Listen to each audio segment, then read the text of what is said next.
Hi guys, and welcome back to the channel Hell Dominance. Anthony here. Please remember to like and subscribe, and also click that notification bell if you enjoy what you've seen and if you want to see more. Coming up in today's episode, we're going to have a look at the tries for the Wigan versus Hull game. It's a cracker.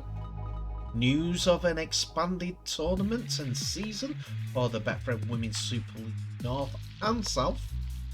And first we look into the Betfred Women's Super League South as the fixtures have been revealed, their league format and the finals venue. Sticking with Women's Rugby League and moving south to the Betfred Women's Super League South, it's been announced that the Cardiff Arms Park will host the 2022 Women's Super League South Grand Final on Sunday, August the 28th. The famous ground sits next door to the Millennium Stadium, which is the original ground made way for in 1997. It holds 9,000 spectators and hosted Rugby League back in 2015 when Wales beat France 14 points to 6, a game in which Regan Grace made his first class debut. The Women's Super League South sits beneath the Women's Super League, with both competitions getting underway in May. The Women's Super League South is made up of 7 teams who will play 7 rounds of fixtures before the semi-final and grand final. In the beginning of the year, the Cornish Rebels take on the Bristol's Golden Ferns, and the London Broncos face the British Army on the opening day of May the 15th. Also in the competition are reigning champions Cardiff Demons, Bedford Tigers and newcomers Oxford Cavaliers. Back again to RFL Head of Growth and also Wales Women's Rugby League coach Thomas Brindle, who says, "We are delighted to welcome Oxford Cavaliers to the competition this year and wish them and the other 6 Betfred Women's Super League South clubs a successful season. Women's Rugby League goes from strength to strength with the expansion of the Betfred's Women's Super League South, and nationwide in 2022 we will have more women and girls than ever before playing the game. This year we'll also have girls from Bedford Tigers joining the England Talent Pathway, and Tigers Caroline Colley is now with the England squad as they step up their preparations for this year's World Cup." With that, this is the finals fixtures set up for the 2022 Women's Super League South as all the teams get ready for 2022 World Cup as well. Just so that you know, so that Cardiff Demons are going to be involved in the Women's Domestic Team League as well. So the fixtures are going to be scheduled around their fixtures as well in the domestic league, so that they can get the full preparation for 2022 World Cup.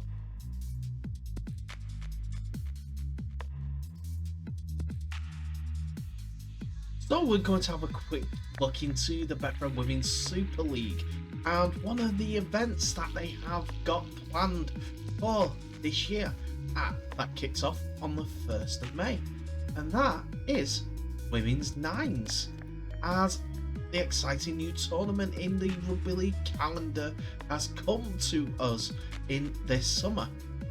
On Sunday the 1st of May, Warrington's Victoria Park will host a group stage event featuring all 12 Super League women's teams and invitational sides such as the Bristol Golden Ferns, Catalan's Dragons Women's, Dublin the City Exiles, London Broncos, as well as Oxford Cavaliers and Salford Red Devils. The top 6 sides from the group stages will face each other at the AJ Bell Stadium on Sunday the 24th of July for the right to be crowned the Women's 9's champions. And innovation is the word off the field as well. The Warrington event will have a festival feel to it, with off the field workshops and activities running alongside the action on the pitch, involving some of the best women's players in the Women's Rugby League game. Head of Rugby League Growth, Thomas Brindle, explained, "We're really excited about what this tournament has to offer on and off the pitch. 9's is an exciting spectacle, and we'll see lots of fantastic players showcasing their skills together at Warrington and Salford. The festival approach at Warrington offers the opportunity for complete novices, young players and potential stars of tomorrow to come along and find out more about Women's Rugby League and how to get involved. Throughout the day, we'll have workshops connecting young players with those at the top level, including topics such as body positivity and how to be physically prepared for the demands of the game. With entertainment throughout the day running alongside the action on the pitch, there'll be something for everyone. It's an event not to be missed." So that's a positive news that the women's are getting a 9's tournament. The first one really in the Super League era that any of the males and females teams or leagues have been involved in. 9's Rugby League matches are played over 2 9-minute halves, 5 points for a try scored in a bonus zone underneath the posts, and 2 for dropkick conversion attempts. Squads will consist of up to 15 players with unlimited interchanges from the strong 6-player bench. Further details of the competition will be announced in due course. So we've still got to find out who's playing who, so that'll be fantastic to hear. It's good that another team from Ireland is entering the UK competition, plus Catalans coming over from France. That's the first time that a Women's Super League side, Women's Rugby League club side, during the Super League era has come over to compete in a tournament like this. I wonder if those two teams are looking into being part of the Women's Super League. Expansion could be a completely ambitious project. Hey ho, 9's is a good first step. I for one, can't wait.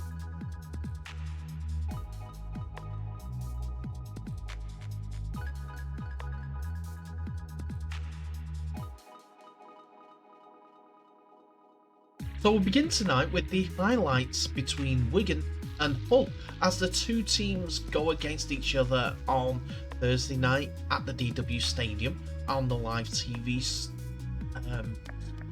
in front of the live TV cameras on Sky Sports. It's been dubbed the Battle of the Fullbacks as Jai Fields and Jake Connor both take the field for their respective teams, and to be honest, they do get top billing even, as they have been doing quite well. For Hull, as you see, a bit too soon on the button, but hey ho, they have welcomed back Luke Gale to the side as the former Leeds man has completed his suspensions.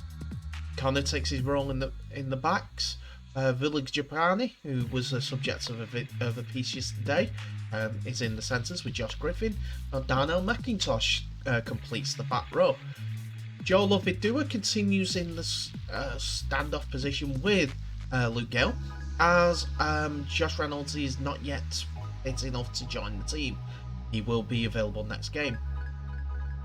But then it's Sal, Houghton, Sarte, Savelio, Matu and Lane.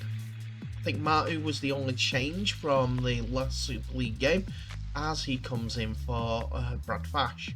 On the bench is Fash, with Brown, Johnston and Wynn. Connor Windrop missing out despite his scoring escapades against Sheffield in the Challenge Cup. As for the home side, Wigan have got a headline on the bench as Bevan French is on the bench for the first time in almost 14 months, I'd say. While on the starting lineup, we see one change in the halfbacks, as Harry Smith replaces the suspended Tommy Lulai, and Morgan Smithies gets his place in the team as Kai Pearce-Paul is out for a couple of months. rotating John Bateman and Willie Isa will cover in the centre berth.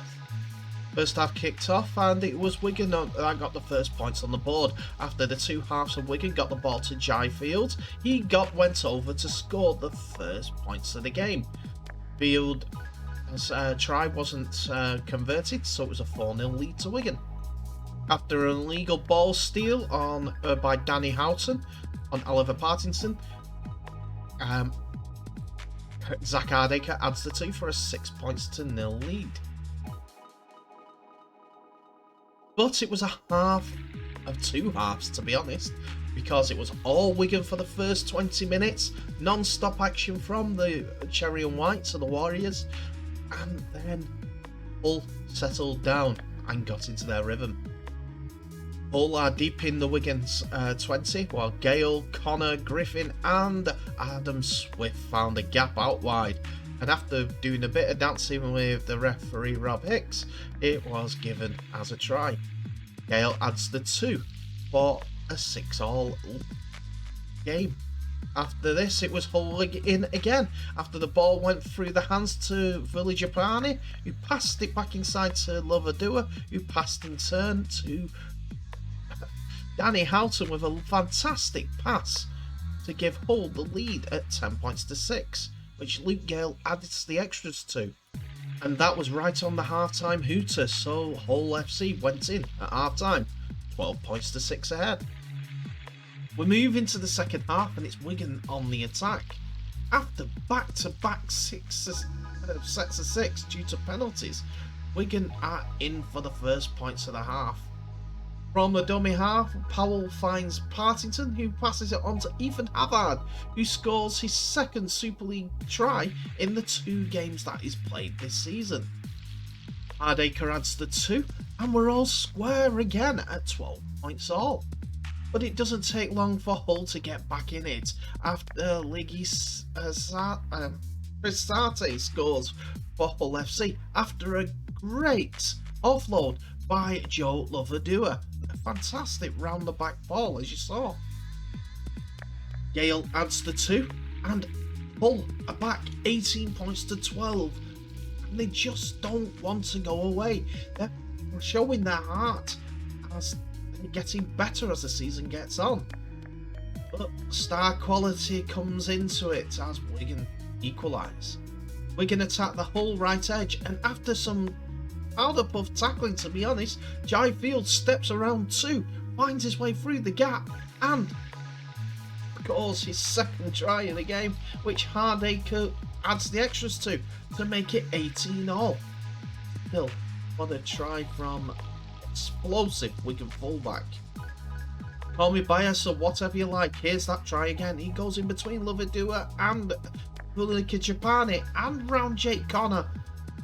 Still has the pace to get in the try just about 10 metres inside from the right hand post, but a good dummy, poor tackling in the line, gets round Jake Connor in a desperation attempt at a tackle. That's the ball down for Wigan. We're into the final 10 minutes now, and Steve-O's best call ever when it comes to the game finishing. If it's close and tight, go for the drop goal. And both teams do attempt. First of all, Harry Smith has one charge down, which goes into Jake Connor's hands, and Hull come again. And then from about 40 metres out, maybe 45, Luke Gale has a go. He shanks it and it goes shallow, and Jai Fields catches it and he goes forward. But we can have another attempt. Set up just inside the Hull 30. It's got back to Harry Smith, and it's not the best, but it goes over. It has the length, and Wigan 19 points to 18 up. And that's where the game ended, in a 19 points to 18 victory for Wigan Warriors. Don't get me wrong, Hull FC showed grit, determination, skill and power in this game, so they deserve so much of the credit for putting on a fantastic game on Thursday night. And that's it for another episode, ladies and gentlemen. Thank you so much for watching. Please remember to like, subscribe, and also share this video worldwide so we can get the word out of men's, women's, and global rugby league. Now, tell me what your thoughts are on today's episode. A couple of women's tournaments have been announced. The leagues are coming together and start at the end of next month, the beginning of next month, should I say. And a 9's tournament. I might visit that on the Sunday. It's going to be a fun event, and I might go down, and I'd more than likely go down to the Salford for the finals day. That's what they should do. They should call it Women's 9 Festival, because basically festival, he said it is, and then a finals day midway through the season. Be good. It'd be very, very good. Hopefully you guys in the area will be able to make your way down and watch this fantastic event. And also to say hello to me if I'm down myself. But in the meantime, what a good game Hull versus Wigan was at the EW Stadium. Got so many initials in my head, I go through the entire alphabet before I get the right place. But anyway, Harry Smith, last minute drop goal. Jake Connors still had to try and say nope, no good, no good at the end of it, but hey. Wigan win, 19 points to 18. Like I said, we're getting better. Everyone needs to watch out. Anyway, thank you so much for watching. Share this video worldwide. But in the meantime, please stay safe. Wish you all the best. And I'll see you in the next episode.